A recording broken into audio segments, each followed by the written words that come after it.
헌법재판소 관련 소식 계속 이어가겠습니다. 한덕수 국무총리에 대한 탄핵 심판 선고 일자가 다음 주 월요일 24일 오전으로 확정됐습니다. 네, 윤석열 대통령에 대한 선고 날짜는 잡히지 않으면서 대통령보다 총리 탄핵 선고가 먼저 이뤄질 전망입니다. 자세한 내용 김광삼 변호사와 함께 짚어보겠습니다. 어서 오세요. 네, 안녕하세요. 네, 그동안 대통령 선고일과 겹칠 것이다 이런 전망도 있었는데 결국 한덕수 총리 먼저 선고하기로 한 거네요. 근데 원래 이제 한덕수 총리가 먼저 지난달 19일 날 변론 종결됐잖아요. 그리고 또 대통령 사건과 달리 그렇게 쟁점이 복잡하지 않아요. 그래서 한덕수 총리에 대한 선고가 좀 이를 것이다 이렇게 예상을 했었는데 굉장히 늦어졌잖아요. 그러다 보니까 한덕수 총리 탄핵 사건과 윤 대통령 탄핵 사건이 일부가 겹치기 때문에 그러면 헌재가 부담을 피하기 위해서 이제 같은 날 동시에 선고하는 것이 아니냐 했는데 결과적으로 이제 같이 선고가 굉장히 늦어졌어요. 이제 그러다가 일단 오늘 다음 주 월요일 날 10시에 선고한다고 이제 통지가 됐기 때문에 일단 헌재 자체는 이제 한덕수 총리부터 선고하고 그다음에 이제 대통령 선고될 가능성이 커졌다 이렇게 볼 수 있습니다. 예. 그럼 한 총리 탄핵에 이제 쟁점들은 어떤 것들이 있습니까? 쟁점은 이제 총리 때 탄핵 소추 사유하고요. 그다음에 권한대행 때 탄핵 소추 사유하고 두 가지로 나눠볼 수 있는데 이제 전체적으로 보면 이제 첫 번째가 한덕수 총리가 내란과 관련해서 공모를 묵인하거나 이제 방조했다. 비상계엄에 대해서 말씀이죠. 그다음에 헌재 후보자 임명을 회피했다는 거고요. 그다음에 내란 상설 특검도 임명하지 않았다는 거고. 그다음에 김건희 여사에 관한 특검법도 거부했다는 거고. 그리고 지금 여당 그러니까 그 당시에 여당하고 국정 운영을 같이 하기로 시도를 했다. 이게 다섯 가지인데 이제 제일 중요한 것은 이제 내란과 관련돼서 국무위원으로서 내란에 공모를 했느냐, 방조를 했느냐, 묵인을 했느냐. 이 부분은 저희가 좀 어떤 판단이 나올지 눈여겨보고 있는 겁니다. 헌재는 오늘 중에 대통령 기일 통지는 없을 거라고 했습니다. 그러니까 이제 동시에 선고할 가능성은 없어진 거고 이제 대통령 선고가 뒤로 밀린 건데 그동안 동시에 선고해야 한다는 주장의 이유 가운데에는 한 총리 선고가 나면 그걸 보고 대통령 선고를 예측할 것이다 이런 우려가 있었기 때문이잖아요. 어떻게 보세요? 그래서 이제 탄핵 소추 사유 중에서 제가 아까 첫 번째 말씀드린 것이 이제 국무위원으로서 비상계엄에 묵인 방조했느냐 부분이에요. 그러면 비상계엄에서 묵인 방조를 하려고 하면 비상계엄의 적법성이 다퉈져야겠죠. 그래서 과연 윤 대통령이 선포한 비상계엄이 헌법과 법률에 위반되느냐 그게 전제가 돼야 한단 말이에요. 그래서 비상계엄의 헌법과 법률 위반에 대해서 헌재에서 이 부분에 대해서 판단을 한다는 것이기 때문에 윤 대통령 선고와 굉장히 밀접한 관련이 있다 이렇게 볼 수 있고 두 번째는 국무위원으로서 방조 묵인 얘기가 나오고 있잖아요. 그러면 지금 윤 대통령 탄핵 사건에서 제일 중요한 부분 중에 하나가 이제 절차에 관한 부분인데 국무위원 회의, 국무회의가 실질적으로 있었냐 없었냐 이게 또 중요한 부분이란 말이에요. 그러다 보니까 비상계엄의 적법성, 헌법의 적합성, 그다음에 국무회의 심의의 실질성 이 두 가지가 한덕수 총리의 탄핵 여부 결정에 있어서 이게 이제 헌재에서 판단이 되기 때문에 이 두 가지는 결국 대통령에 대한 판단, 대통령 탄핵 결정에 대한 판단에 굉장히 밀접한 관련이 있기 때문에 저희가 굉장히 주목을 했던 겁니다. 그럼 한 총리 탄핵 심판이 이제 어떻게 나느냐에 따라서 저희가 가늠해 볼 수 있을 것으로 보이는데 인용이 된다면은 윤 대통령의 이 탄핵 심판에도 어떤 영향을 미칠까요? 일단 인용이냐 기각이냐 근데 이걸 저희가 이제 쉽게 점치기는 어렵지만 이제 많은 의견들이 대다수 의견들이 이제 기각할 것이다 이제 그런 의견을 많이 나오고 있어요. 그런데 제가 아까 그 한덕수 총리에 대해서 결정 자체가 이제 대통령과 관계 있다고 그랬는데 경우에 따라서는 관계가 전혀 없을 수도 있어요. 그 가능성이 뭐냐면 만에 하나 의결 정족수와 관련된 문제. 그러니까 국무총리로서 한덕수, 대통령 권한대행으로 한덕수인데 거기에서 의결 정족수에 있어서 대통령 권한대행도 대통령에 준하게 국회에서 소추 결의를 했을 때 200명 이상으로 해야 하는데 그게 안 됐다고 하면 사실은 아까 탄핵 소추 사유를 따져볼 필요가 없는 거예요. 그러면 비상계엄의 유법성이랄지 유연성이랄지 그다음에 국무회의가 실제로 있었느냐 없었느냐 이 부분을 판단할 필요가 없어지는 거죠. 그러면 이제 각하가 돼버리기 때문에 그때는 또 대통령의 탄핵 사건과 이제 관계가 없을 가능성도 크지만 그냥 기각이 된다랄지 인용이 되면 예. 거기에 이제 판단에 다 실리겠죠. 근데 뭐 인용이 되면 당연히 뭐 파면되는 거죠. 헌재의 탄핵 사건은 이제 파면이냐 기각이냐의 결정이니까 주문이. 그래서 인용이 되면 당연히 이제 파면이 되는 거죠. 예. 알겠습니다. 한덕수 총리의 탄핵 심판 관련해서 선고를 예측을 해봤는데 조금 전 들어온 속보를 전해드리겠습니다. 예. 경찰이 헌법재판소 정문 인근의 시위대를 강제 해산하는 것을 시도하고 있다는 속보가 들어왔습니다. 지금 보시는 화면은 오늘 오전의 화면이고요. 오전에 이어 지금 오후에 다시 한번 시위대를 강제 해산하고 있다는 속보가 들어왔습니다. 네, 1인 시위를 넘어선 불법 집회라면서 경찰이 오늘 오전에 일부 해산 조치가 있었는데요.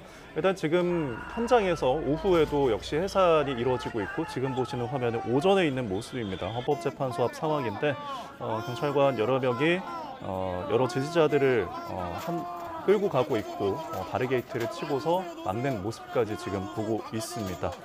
예, 오늘 오전에 헌법재판소 앞의 상황을 그림으로 보여드리고 있고요. 지금 현재도 같은 상황이 반복되고 있다는 속보를 전해드립니다. 다시 한번 전해드리겠습니다. 경찰이 헌재 정문 앞의 시위대에 추가 강제 해산을 시도하고 있습니다.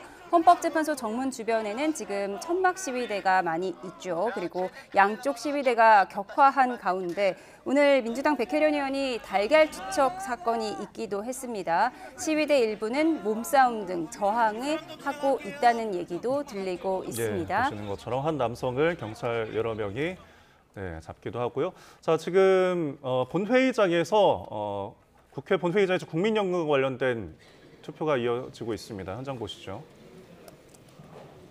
네, 18년 만에 국민연금 개혁안이 투표를 다 하셨습니까? 표결이 붙여지고 있습니다. 그러면 투표를 마치겠습니다.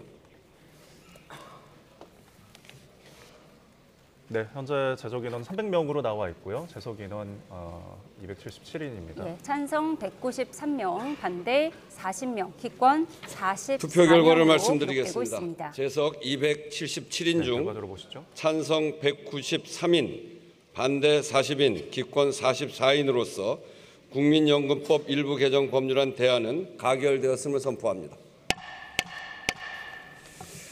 국회의장도 이 연금 개혁 법안에 대해서 크게 관심을 갖고 함께 중재를 했기 때문에 저도 소회를 한 말씀 드리겠습니다.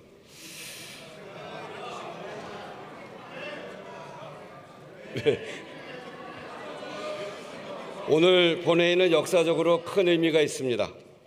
여야가 국민연금법 개정과 연금특위 18년 만에 국민연금 개혁안이 보신 것처럼 국회 본회의 표결을 통해서 통과가 됐습니다. 찬성 193인의 찬성표로 통과가 되었습니다. 예, 찬성 193명, 반대 40명, 기권 44명으로 국민연금 개혁안이 조금 전 본회의를 통과했다는 속보를 전해드립니다.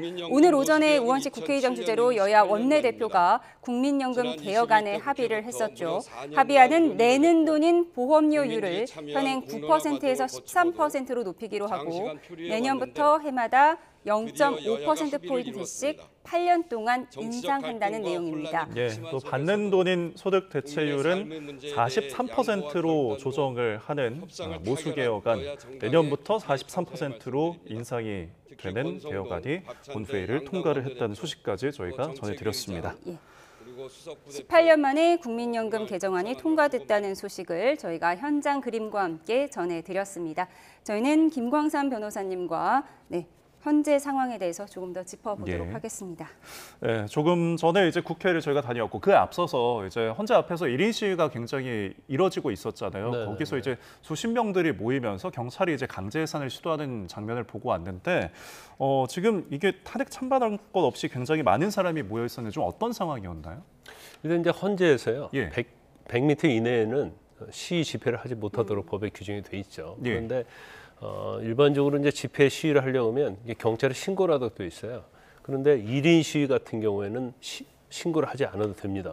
예. 그러다 보니까 이제 1인 시위를 하는 거예요. 근데 실질적으로 1인 시위가 아니고 이게 1인 시위를 하는 척 하면서 이제 사람들이 모여드는 거죠. 그래서 결과적으로는 집회가 되는 거예요. 예. 그래서 이런 식으로 굉장히 헌재에 가까운 쪽에 이제 알박기 그래서 이제 꼼수시위라고 얘기를 하는데 이런 것이 이제 빈번하게 이루어지는 거예요. 이제 그러다가 오늘 민주당의 백현은 의원이 계란을 투척당하는 사건이 있었잖아요. 그러다 보니까 아마 경찰에서도 선제적으로 더구나 이제 대통령에 대한 탄핵 선고도 임박했잖아요. 그래서 지금 뭐 정리 작업을 하고 있는 중이다. 그렇게 보시면 될 것 같습니다. 종종 정치인을 향한 달걀 투척이 있어 왔어요. 이번이 처음은 아닌데 만약 범인을 찾는다면 어떤 처벌이 가능할까요? 그것은 뭐 계란 자체를 위험한 물건을 보느냐, 뭐 그렇지 않느냐 달라질 것 같아요. 그런데 우리가 전에도 정치인에 대해서 이제 물병을 던진 사건에 대해서도 이걸 위험한 물건으로 봤거든요. 그러면 일반적인 상해, 그러니까 뭔가 맞아서 다치면 상해고 안 다치면 이제 폭행이거든요. 그런데 계란 자체가 위험한 물건에 해당이 된다고 한다면 특수 폭행 또는 특수 상해가 돼서 일반 상해나 폭행보다는 이제 형량이 훨씬 더 무겁고 이전에 뭐 사례를 보면 계란 투척을 당했을 때 이제 당한 사람이 어떤 처벌을 원하느냐, 강력하게 처벌을 원할 때는 형량이 상당히 높게 나오는 사례가 있습니다. 그래서 김영삼 전 대통령 때는 그때 1심에서 실형 선고가 났거든요. 징역 8개월이나 선고되는 사례가 있어요. 그래서 뭐 이번에도 보니까 백현은 의원이 굉장히 격앙돼 있고 그로 인해서 아픔을 많이 호소하더라고요. 그래서 이런 부분에서 아마 체포를 하게 되면 뭐 당연히 기소가 될 것이고 경우에 따라서는 뭐 무거운 형벌이 떨어질 수도 있다 이렇게 봅니다. 폭행과 상해가 있는다면 그에 따른 처벌이 이루어질 것으로 보이는데 지금 이제 이렇게 테러가 좀 현실화하는 느낌이잖아요. 정치인들을 향해서 계란을 뭐 던지기도 하고요. 이재명 대표는 그런 이제 테러 위협을 받고서 방탄조끼를 입고서 공개석상에 나서기도 하는 모습인데 정치권을 향한 이런 뭐 협박이나 위협, 테러 같은 뭐 폭력 같은 것들 어떻게 보고 계십니까? 일단 특히 이제 윤 대통령 비상계엄 선포 이후에 이제 탄핵에 대한 찬반으로 엄청 나눠져 있잖아요. 그래서 찬반으로 나눠져 있고 또 좌우 이념 대립이 엄청 심합니다. 그리고 어떻게 보면 이제 한쪽에는 윤 대통령이 있는 거고 한쪽에는 이제 이재명 대표가 있는 거예요. 그래서 상대에 대한 굉장히 적대시하는 거고 그러면서도 이런 상황이 온 것이 이제 상대방이 있다고 서로 생각하는 거예요. 그런데 여기에서 그치지 않고 이게 뭐 집회나 시위 충분히 할 수 있는 거죠.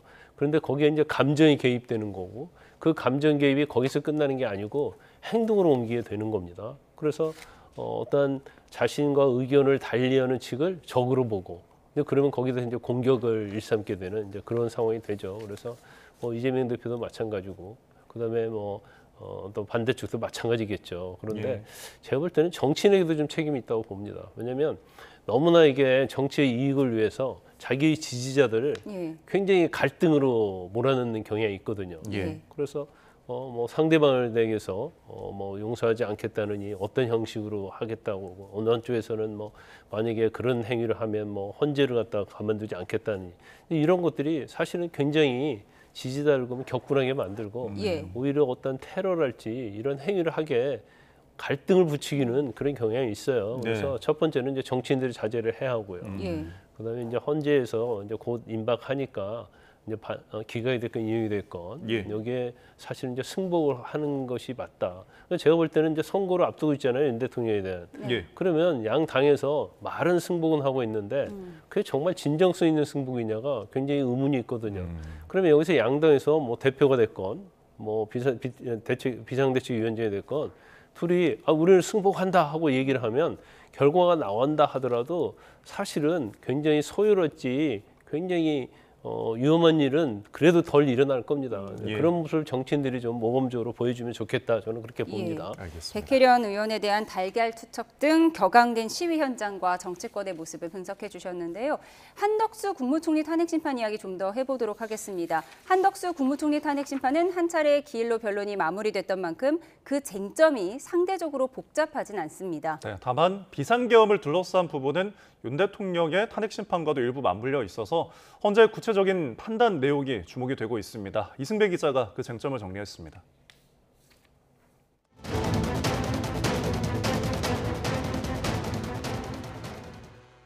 한 총리 탄핵 소추 사유는 비상계엄 이전과 비상계엄 당시 총리로서 한 행위, 이후 대통령 권한대행으로서 내린 결정들까지 모두 5가지입니다. 대표적인 건 비상계엄 당시 한 총리의 행위를 파면할 만큼 중대한 법 위반이라 볼지 여부입니다. 국무회의는 사실상 없었고 간담회 수준의 흠결 많은 국무회의를 수수방관한 책임이 큽니다. 내란 행위를 사실상 묵인 방조하였습니다. 저는 대통령님이 어떤 계획을 갖고 계신지 사전에 알지 못하였고 대통령님이 다른 선택을 하시도록 설득하지 못했습니다. 특히 비상계엄의 위헌성은 윤 대통령 탄핵 심판과도 맞물려 있어 헌재의 구체적인 판단이 주목됩니다. 이후 대통령 권한대행이 된 한 총리가 내란 상설특검 후보자 추천을 의뢰하지 않은 것, 국회가 선출한 헌법재판관 후보자를 여야 합의 등을 이유로 임명하지 않은 것도 쟁점입니다. 이 가운데 헌법재판관 불임명의 경우 앞서 헌재는 권한쟁의 사건에서 위헌이란 판단을 내렸습니다. 대통령은 법적 하자가 없는 한 국회가 선출한 헌법재판관 후보자를 임명할 헌법상 의무가 있고 권한대행 역시 마찬가지라고 판시한 건데 헌재는 이 사유가 한 총리를 탄핵할 만큼 위헌, 위법한지를 따져 결론을 내릴 전망입니다. 이 같은 쟁점들과 별개로 한 총리 측은 대통령 권한대행 탄핵안의 의결 종족수를 문제 삼으며 절차적 흠결에 따른 각하를 주장하고 있습니다. YTN 이승배입니다. 예, 다음 주 월요일로 예정된 한덕수 총리의 탄핵 심판 선고를 앞두고 그 쟁점을 정리해 봤는데요. 이 이야기 나누기 앞서서 저희가 지금 현장 그림이 들어와서 먼저 전해드립니다. 앞서 전해드렸는데 헌법재판소 정문 인근에서 경찰이 시위대를 강제 해산 시도하고 있다는 속보 들어왔습니다. 지금의 현장 그림입니다. 네, 조금 전 헌재 앞의 모습입니다. 지금 경찰 기동대 차량이 보이고요. 기동대와 이제 1인 시위대로 보이는 지지자들이 보이고 있습니다. 현재 정문 앞 시위대를 이제 추가 강제 해산을 경찰이 시도하고 있는 모습인데요. 지금 보시는 것처럼 헌법재판소 정문 주변에 천막이 쳐져 있는 상태입니다. 파란색 이제 지붕에 천막이 쳐져 있고 이것을 해산을 하는 것을 시도하고 있습니다. 예, 시위대 일부가 몸싸움을 하면서 저항하고 있는 상황에서 경찰이 밀어내는 작업을 하고 있습니다. 경찰은 헌재 정문 시위대를 오늘 안에 모두 해산할 예정이라고 밝혔습니다. 정문 인근에 있는 윤 대통령의 지지자들은 긴급 기자회견 등을 하면서 반발하고 있는 상황입니다. 네, 오늘 오전 헌재 정문 맞은편 시위대 강제 해산을 시도했었고 그리고 지금 이 시각 정문 앞에 있는 시위대도 해산을 시도하고 있는 영상을 함께 보셨습니다. 네, 자세한 소식은 들어오는 대로 추가로 전해드리도록 하겠습니다. 네, 저희는 김광산 변호사님과 한덕수 총리의 탄핵 소추 사건에 대해서 조금 더 짚어보도록 하겠습니다. 네. 이제 다음 주 월요일에 선고가 나게 되는데 결국 뭐 인용 아니면 각하 아니면 기각인데 좀 그렇죠. 궁금한 점이 대통령 권한대행이 탄핵된 것이 처음이기 때문에 의결 정족수 문제가 있었잖아요. 대통령 권한대행의 장점을 두고 의결 정족수를 200명으로 볼 것이냐, 총리의 방점을 두고 151명으로 볼 것이냐 이 부분이 논란이었는데요. 200명으로 보면 각하가 되는 거죠.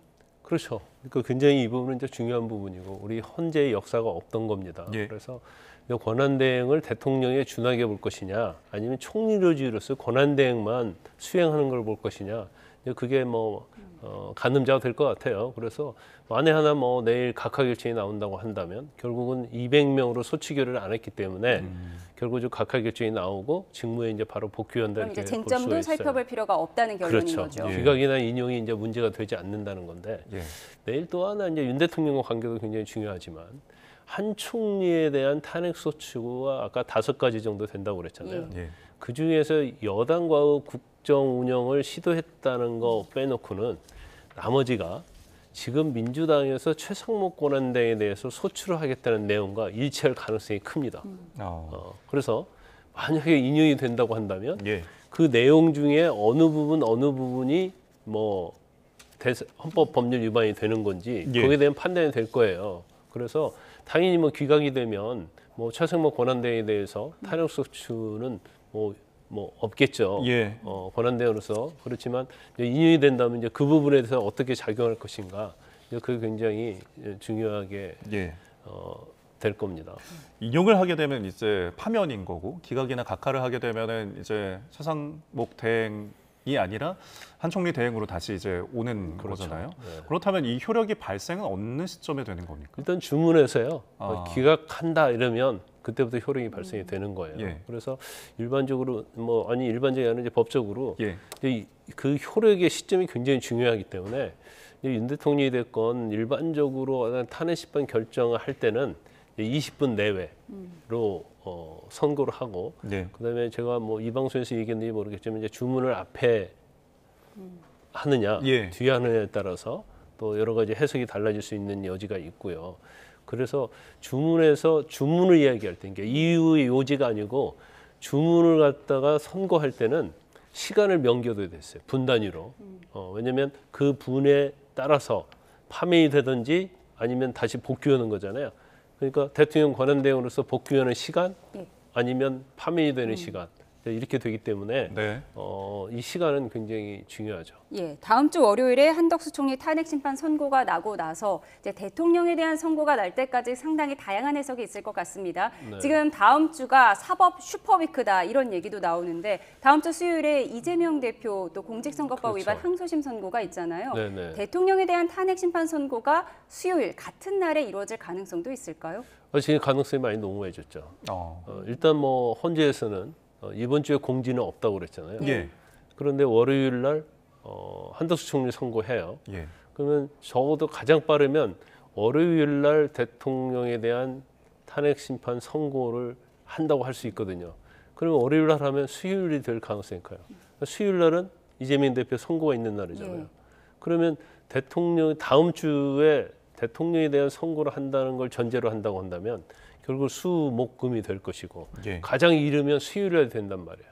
그럼 수요일에 되면은 결국 이재명 대표에 대한 항소심, 허위사실 공표와 관련된 항소심 선고하고 윤 대통령에 대한 탄핵 선고가 이제 같은 날 이루어지는 예. 그런 상황이 또 연출될 수 있죠. 만약에 그러면 이제 수요일로 점쳐 본다면 네. 월요일 날 이제 선고를 공지할 가능성이 있지 않겠습니까? 그렇죠. 그렇다면은 오전에 이제 한덕수 총리에 대한 탄핵 심판 결론을 짓고 선고를 하고 그 다음에 오후에 그럼 평일을 계속 진행을 할까요? 아마 또 할 거예요. 그런 제가 예. 지난번에 박성재 법무장관 때도 선거 끝나고 오후에 예. 했었잖아요. 예. 그렇기 때문에 당연히 지금 선거 자체가 너무 늦어지잖아요. 그러니까 오전에 선고를 한 10시에 선고한 다음에 이미 결정문에 다 써져 있는 거고 네. 그렇다고 한다면 더 이상 헌재 재판관들이 할 일은 없어요. 그날 낭독만 하면 된단 말이에요. 그러면 그 이제 오후에 평의를 하는데 그것도 어떻게 될지 모르겠어요. 제가 볼 때는 내일 평의가 어떻게 되느냐에 따라서 예. 아마 선거가 다음 주 여부가 결정이 될 거고 그다음에 이제 월요일까지 이제 평의가 이루어진다고 한다면 예. 그러면 이제 판결 수준의 평이냐 예. 그렇지 않느냐 이제 그걸 봐야 할 것 같은데 지금으로서는 굉장히 판단하기 어렵고 정말로 아주 지금 뭐가 이렇게 결정이 안 되고 있다고 한다면 그다음 주도 갈 수 있는 그거 예. 이제 배제할 수는 없다 이렇게 봅니다. 그렇지만 제가 볼 때는 다음 주에는 헌재에서도 선고하기 위해서 노력을 많이 할 거예요. 지금 우리가 예상한 바로는 지금 엄청나게 절차에 관한 부분이랄지 실체 네. 부분에서 굉장히 의견이 지금 좁혀지지 않고 있다. 이런 언론 보도도 많이 있지만 저는 사실 그렇다고 보고 있고요. 네. 그렇지만 이게 대립이 된다고 해서 언제까지 늦출 수는 없어요. 예. 그러면 결과적으로는 그에 따라 이제 판결을 해야 하는 거고 판결에 따라서 주문을 결정해야 하는 거고 또 이후에 있어서는 서로 의견 조정이 안 됐다고 한다면 네. 이후에는 각자의 의견을 거기에다가 사실은 기재를 해야 하는 거죠. 네. 그래서 이게 뭔가 쟁점 정리가 덜 됐다고 해서 이걸 무한정으로 선고를 끌고 갈 수는 없다. 저는 그렇게 예. 봅니다. 예. 사실 최근에 발표된 감사원장이나 검사 3명에 대한 탄핵 소추안은 12.3 비상계엄과는 관련이 없던 것이었고요. 그렇죠. 네. 다음 주 월요일에 한덕수 총리에 대한 탄핵 심판 선고가 나오면 사실 비상계엄과 관련한 첫 번째 사례가 되는 것인데 그렇다면 이 선고가 나오고 나서 굉장히 많은 사람이 연루된 12.3 비상계엄에 대한 형사재판의 가늠자가 될 수 있을지 이 부분도 궁금합니다. 근데 약간 탄핵 심판하고 형법 재판하고 좀 틀린 부분이 있죠. 그러니까 예를 들어서 이제 헌법과 법률이 위반된다고 그래서 곧바로 내란죄가 되는 건 아니고요. 예. 내란죄가 되려면 또 형법에서 요건을 하고 있는 내란죄가 해당이 돼야 하는데 그 내란죄인데 지금 헌재에서는 탄핵 심판을 하면서 형사법을 준용하지 않았거든요. 예. 그래서 검찰의 조서를 동의를 하지 않았음을 증거로 썼단 말이에요. 그런데 지금 형법상 지금 내란죄 재판에 있어서는 지금 대부분이 김용현 장관부터 시작해서 대통령, 김용현 전 장관, 그리고 뭐 조지호 경찰청장 이 다 관련자들이 혐의를 부인하고 있어요. 그래서 이제 검찰에서는 제가 볼 때는 상당히 본인들에게 이제 불리하게 진술할 가능성이 크고 내란죄 요건에 맞는 진술을 했을 가능성이 크다. 그렇기 때문에 사실 영장이 또 발부된 거고. 그런데 검찰에서 받은 조서에 대해서 다 증거 능력을 부동의를 해버리면 그러면 사실 이제 법정에서 가지고 있는 내용 가지고 내란죄 여부를 판결을 할 수밖에 없는 상황이 되기 때문에 이 부분과 헌재 부분과 그다음에 형법상 내란죄 형사 재판과는 분리를 해서 봐야죠. 알겠습니다. 지금까지 한덕수 총리의 탄핵 선고 지정과 관련해서 집중적으로 김광성 변호사 이야기 나눠봤습니다. 오늘 말씀 고맙습니다. 고맙습니다.